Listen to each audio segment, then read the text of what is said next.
आचार्य माधवानंद जी महाराज के श्रीमुख से श्रीमद् भागवत कथा एवं श्री राम कथा की अमृत वर्षा के लिए इस YouTube चैनल को सब्सक्राइब करें और सनातन संस्कृति के प्रचार में भागीदार बने। कल्याण हो जाएगा। जीवन में दुखी होने का कारण है तो केवल एक कारण है, और हमें ऐसा लगता है कि हर एक प्राणी इस संसार में दुखी है। सब दुखी हैं, कोई हाथ उठा करके ये नहीं कह सकता कि हम सुखी हैं। कोई तन दुखी, कोई मन दुखी, कोई धन बिन रहे तो उदास, थोड़े थोड़े सब दुखी, सुखी राम के दास। कोई तो तन से दुखी, कोई मन से दुखी है। किसी के पास में धन नहीं है इसीलिए दुखी है, और किसी के पास में ज्यादा धन हो गया वो इसी वजह से दुखी है। लेकिन दुखी होने का मूल कारण क्या है हम लोग समझेंगे। अगर इस कारण को समझ गए ना तो हमारे जीवन में से दुखों का नाश हो जाएगा। हमारे जीवन में कभी दुखों का आगमन होगा ही नहीं। जीवन में दुख कब आते हैं? जीवन में दुख आने का कारण केवल एक ही है कि हम अपने से ऊपर वाले को देखते हैं।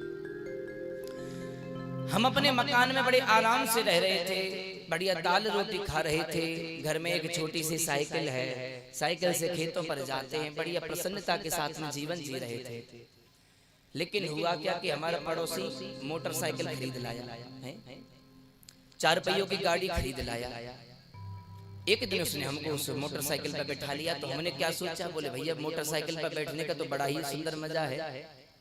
तो अब हम भी सोचने लगे कि भैया ज्यादा नहीं तो हमारे भी घर में एक मोटरसाइकिल आ ही जाए। तो उस मोटरसाइकिल खरीदने के लिए दिन रात मेहनत कर रहे हैं, दुख झेल रहे हैं, हर प्रकार का काम कर रहे हैं, दुखी हो रहे हैं। मोटरसाइकिल भी घर में आ गई, मानो अभी भी सुखी नहीं हुई। तभी पता चला कि हमारा रिश्तेदार 4 पहियों की गाड़ी खरीद लाया।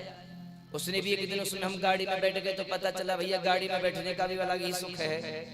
तो मन में कामना बढ़ी कि ज्यादा नहीं तो 4 पहियों की गाड़ी, नहीं तो सेकंड हैंड तो घर में आई जाए।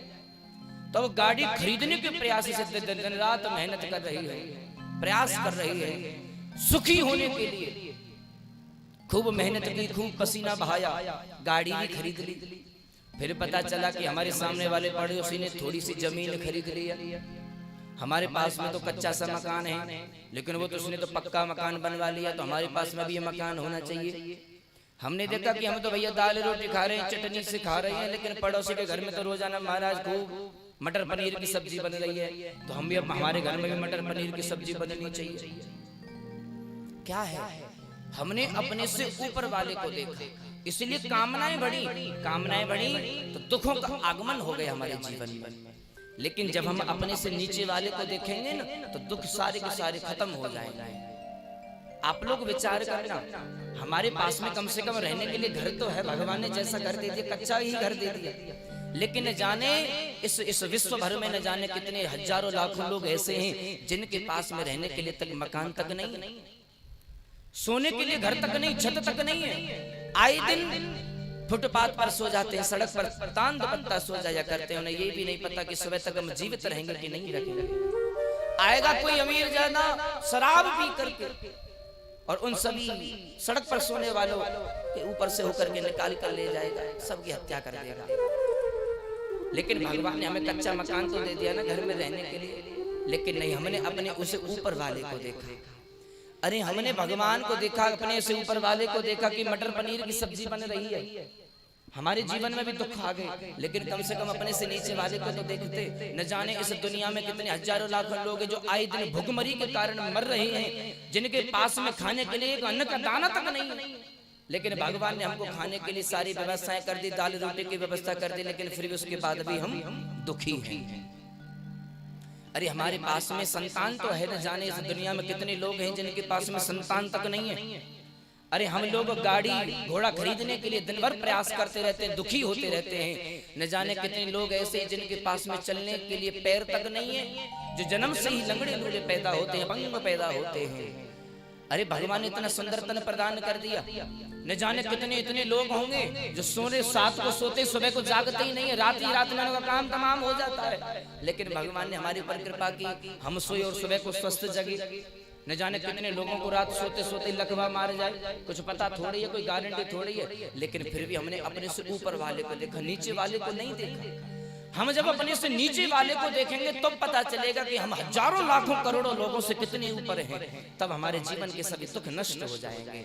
संतुष्ट आइए न के नवा, भगवान ने जो तुम्हें दे दिया उसी में प्रसन्न रहो, भगवान का शुक्रिया कहो। भगवान ने दाल रोटी की व्यवस्था की, कितने लोग इतने हैं जिनको दाल रोटी भी सुलभ नहीं हो रही है। भगवान का साधुवाद करते रहो, भगवान ने जो तुम्हें दे दिया उसी में संतुष्ट हो जाओ। शास्त्र कहते हैं दरिद्री वो नहीं जो फटे हुए कपड़े पहनता है, दरिद्री वो नहीं जो गरीब है, दरिद्री वो नहीं जिसके पास में खाने के लिए भोजन नहीं है, दरिद्री वो है जो दिन भर कामनाएं जिसकी बढ़ती रहती है, तृष्णाएं जिसकी बड़ी विशाल हो गई, ये भी खरीद लूं, गाड़ी भी मिल जाए, बंगला भी मिल जाए, जमीन भी मिल जाए, प्लॉट भी मिल जाए, सब कुछ मिल जाए, जिसकी कामनाएं बढ़ गई वो सबसे बड़ा दरिद्री है। यश तृष्णा विशाला, कभी जिसकी कामनाएं पूरी होती ही नहीं है। इसलिए देवर्षि नारद कहते हैं, हे प्रचेता गणों, दूसरा जीवन का सूत्र है संतुष्ट आइए न केनवा। अगर जीवन में तुमने संतुष्ट होना सीख लिया तो समझ लो तुमने भगवान को प्रसन्न कर लिया। तीसरी बात कही सर्वेंद्रियोपशांत्या च, ये शरीर एक रथ के समान है, 10 इंद्रियां 10 घोड़े के समान है, मन लगाम के समान है। इस इंद्रियों को अपने वश में रखो और तुम्हारा कल्याण हो जाएगा। इस प्रकार से जब ये सब कुछ बताया,